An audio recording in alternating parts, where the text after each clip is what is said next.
Shalom. Call halal Yahweh Bashim Shai Bahashim Rakakadash. Double honors unto the apostles and the elders. Salutations to all our fellow laborers doing this work in truth and sincerity, risking their lives and their freedom to do so now more so than ever. To the scattered elect that are scattered around the four corners of the earth, the Israelite foreigners, the ones that be like unto the speckled bird, and to the Akwath that listen and learn. To you I say Shalom. This is your brother Malcolm from the branch of the Great Millstone here in Chicago, and I'd like to give a thank you, a solemn Tawada to the people who have sent their their alms and their gifts, Tawada. But tonight is it's sundown. It's a day of atonement, and I just wanted to do a lesson. Just to get people in that solemn, mood that this is supposed to be another one of those solemn assemblies, or whether you're doing it with your loved ones, your brothers, or if you're just doing it solo, it's still a solemn thing. And I actually looked the word up in this old book here. But first, let me read the scripture. Let me get this is Exodus 30 and 10. All right. And it reads, "And Aaron shall make an atonement upon the horns of it once a year with the blood and sin offering of atonements. Once in a year shall he make atonement upon throughout your generation. It is most holy unto Yahweh." So this is a very holy thing. This is one of the high holy days.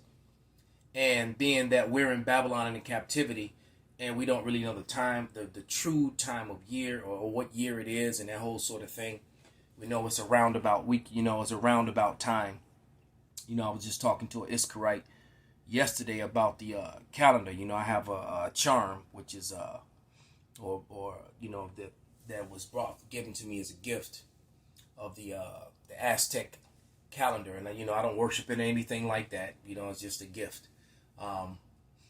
But nevertheless, he was talking about it, and then I let him know that, he was like, well, they missed it because it was so, because the guy was bragging about how much he knew about it, and he said they missed it. I said, well, they really didn't miss it. And I reminded him that the time is off because we don't really know, what year we're really in, because there was a time, when when Esau was in power, those Romans, they were going off of an 8-day calendar for a matter of years. I think, if I'm not mistaken, I think it was about a 20-year period that we went off an 8-day calendar. So we're off, by about 20, years or so, or, give or take.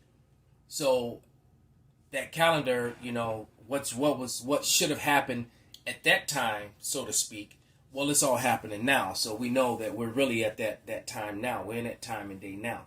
That the millennium is, we're probably at the end of the millennium and started the new one right about now. That's why these prophecies are kicking off, more than likely. But nevertheless, the Day of Atonement, we're atoning, and we're just rehearsing the righteous acts on this side. We'll get it all right on the other side. We're not going to get it perfect on this side. All right. And as a matter of fact, I'm going to look that word up inside the Webster's Thesaurus, 1933. And it's going to read some of the synonyms that go with it. And it says atonement, nouns, atonement, reparation, amend, honorable, expiation, redemption, propitiation, indemnification. I'm going to need to look that one up. Redress, amends, recompense, compensation, peace offering, apology, explanation, satisfaction, regret, justification, vindication, defense, extenuation, excuse, penance, fasting, sackcloth and ashless, because now it's getting into our portion of it. Flagellation, self-mortification, purgification, all right? Verbs, atone for, atone for, expiate, propitiate, appease, make amends, redeem, All right. Repair, ransom, absolve, purge, shrive, do penance, pay the penalty, sacrifice, immolate, apologize, make an apology, express regret, beg, pardon, give satisfaction. There's a few more, but I'm going to stop right there. But you see, there's a lot of words that's connected to that because we need that sort of redemption from the Most High. And that's why not Exodus, but Ezekiel 9 and 4 reads the way it does. I think that word there, if I'm not mistaken, is quaquile. Because those are the people that are going to be exempt from the mark. And that's talking about the elect and only the elect. With the people who get that mark are going to be exempt from judgment. All right, let's grab that real quick. This is Ezekiel 9 and 4, I believe. Right, and it reads, "And Yahweh said unto him, Go through the midst of the city, through the midst of Jerusalem, and set a mark upon the foreheads of the men that sigh and cry for all the abominations that be done in the midst thereof." And only the men of the Israelites that are on the highways and byways sighing and crying, and then those, of course, who believe and support, those are the only people who are sighing and crying for this nightmare that we're living in, this prison colony called America, and our brothers in the prison colonies in the different countries, spread across the globe, which are influenced by the rule of the Idumeans. Because believe it, the Idumeans are in rulership. The wicked are in rule, so they're still here. You apologists out there, and only they can be exempt from their judgment. Only the elect of them, all right, because 2/3 of them, they don't believe and they're not going to cleave on to it. So I'm going to look it up in the Winston Simplified Dictionary, Encyclopedic Edition, 1933. And atone is right before atonement. So let's go ahead and read atone anyway. And it reads, to make amends or reparation. With for archaic expiate, appease. So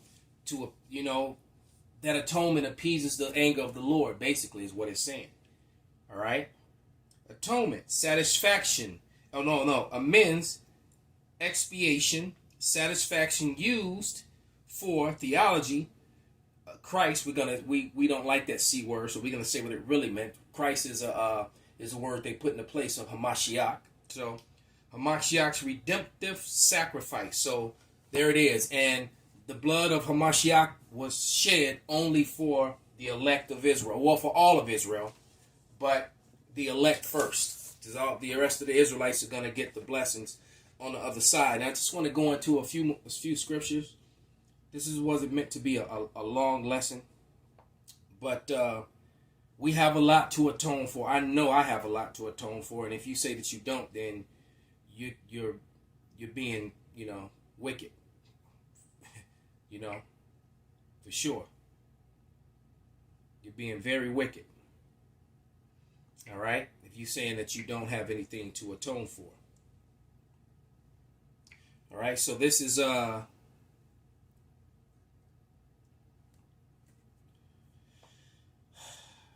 see. Let's start here. Because not only are we atoning for the things that we may have done in this life, we're atoning for the things that we have done in our past lives that we're not even aware of. And that now I know I'm just going to lose some people, but if you're getting lost in this, then you don't belong here anyway. This isn't for you. All right? Because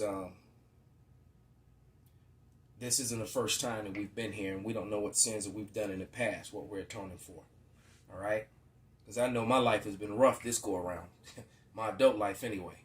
All right? And it reads, "For we all appear before the judgment seat of Hamashiach, that everyone may receive the things done in his body according to that he have done, whether it be good or bad."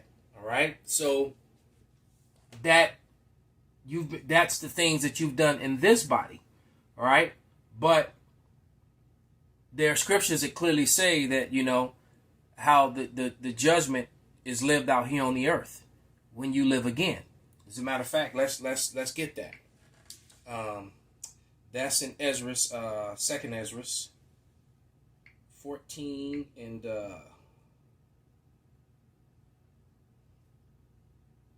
35. Right. Yeah, and it says, "For after death shall the judgment come, when we shall all live again, and then shall the names of the righteous be manifest, and the works of the ungodly be declared." You see? All right? When you live again. So this is two things. The Lord is purging us on this side, all right, showing us wickedness. And also the Lord kind of makes you, because it clearly says that the Lord chastises those that he loves. So if your life is real easy peasy, as the Edomites like to say, it's chances are the Lord's not dealing with you. If you have no struggle in your life at all, either with your health, your finances, your woman, or all three. Okay? I definitely had all three. All right? Let's go to Psalms. I believe it's 104 and 29.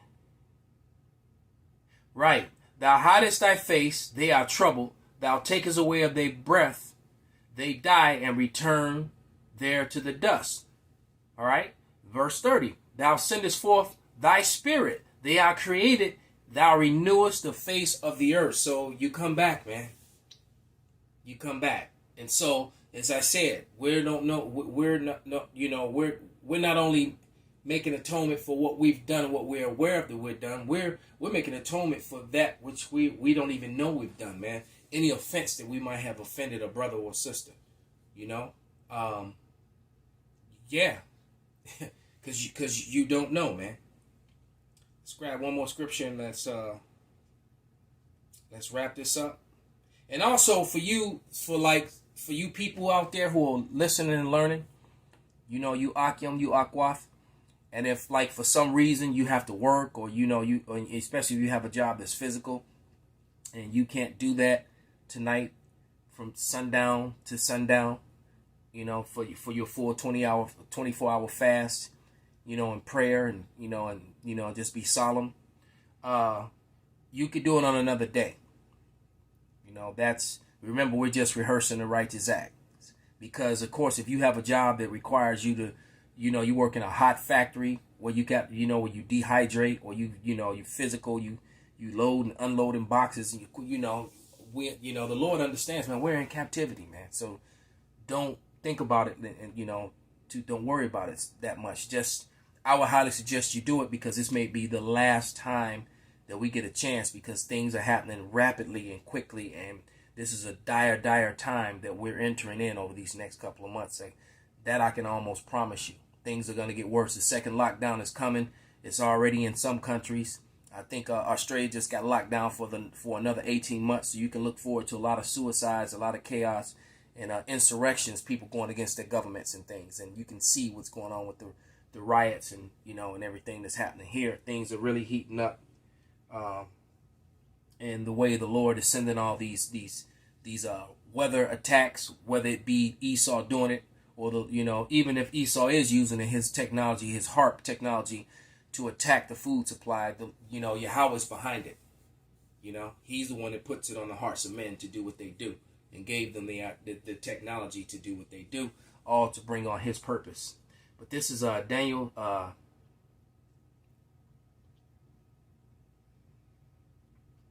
12:1, and it says, "And at that time shall Michael stand up, the great prince, who is standing for the children of thy people, and there shall be a time of trouble such as never was since there was a nation, even to the same time. And at that time thy people shall be delivered, everyone that shall be found written in the book." So you want to atone, so that when Michael comes to stand up, that you're counted in that number. Call halal Yahweh B'Shem Shai B'Shem Rakak Dash Wa Abba Babal Shalom.